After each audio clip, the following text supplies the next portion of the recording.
So welcome again sa YouTube channel natin mga busing ko. So nandito kami nag-spray sa ika-13 Daffy ng ating bulaklak.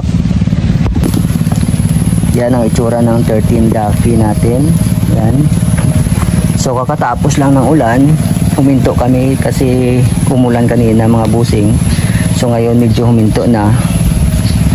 Yan, first shot ito mga busing. So ito yung problema, medyo nagkukulay brown yung mga dahon-dahon ng kanyang bulaklak. Gusto ko kasi matingkad yung pagka-green. No, medyo masinaw sana. Kaso lang itong problema, palaging umuulan dito sa amin. So katulad nito mga busing yan. So kailangan yan ma-applyan ng insecticide at fungicide. So hindi naman marami yung hoppers na nakikita ko dito. Yung problema lang talaga, ang ulan lang talaga mga busing, no? Yan. So kapag palagi nag-uulan kasi prone tayo sa fungus mga busing. Kaya kailangan na ma-sprayan siya ng fungicide na meron siyang protective at curative action. Yan ang ginagamit natin ngayon mga busing. Ipapakita ko mamaya sa inyo ang ginagamit namin. So tingnan nyo ang epekto ng ulan sa atin. Yan. So yung iba maganda naman tulad niya, no? Yan, maganda ang labas. So ito maganda naman. Yan. Oh.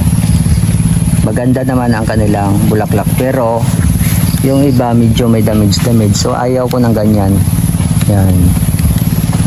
Kaya kailangan ma-sprayhan natin ngayon ng fungicide na maganda. Kasi palaging umuulan.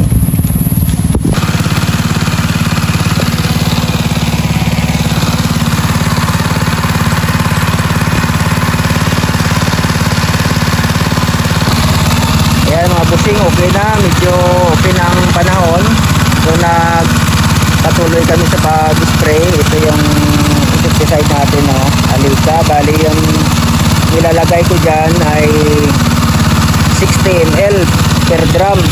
Yan ang drum natin. Tapos ito naman mga busing, Ortiva Top. Yan ang ating fungicide. Yung nilalagay ko dyan muna ay 160 ml bawat drum. Yan, Ortiva Top, ating fungicide. So ito pa mga busing, ating sa ipermethrin, ang nilalagay ko ay 250 ml bawat drum na tubig. Yan, sa ipermethrin. Yan lang ginagamit namin ngayon sa first shot, 13 Daffy. Yan. So magpapatuloy lang kami sa pag-spray ngayon mga busing. So bali, hindi muna kami naglalagay ng foliar fertilizer kasi may abono naman tayo sa puno. Pero sa pabaon mga busing, maglalagay talaga ako ng foliar fertilizer. Ayan, ongoing ng aming pag-spray. Yan ang ating mga matatapang na mga sprayman.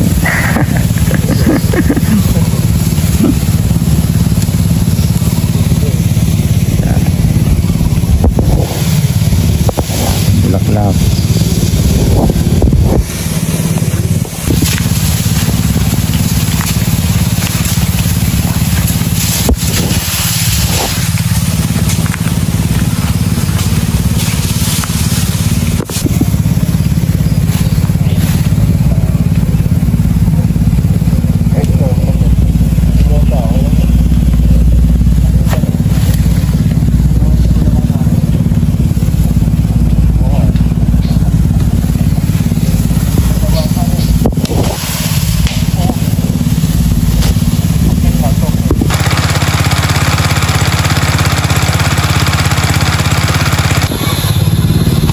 Ayan, malapit na kaming matapos mga busing ko.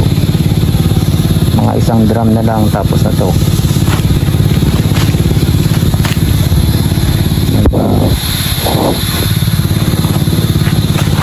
So salamat sa panonood. God bless sa ating lahat.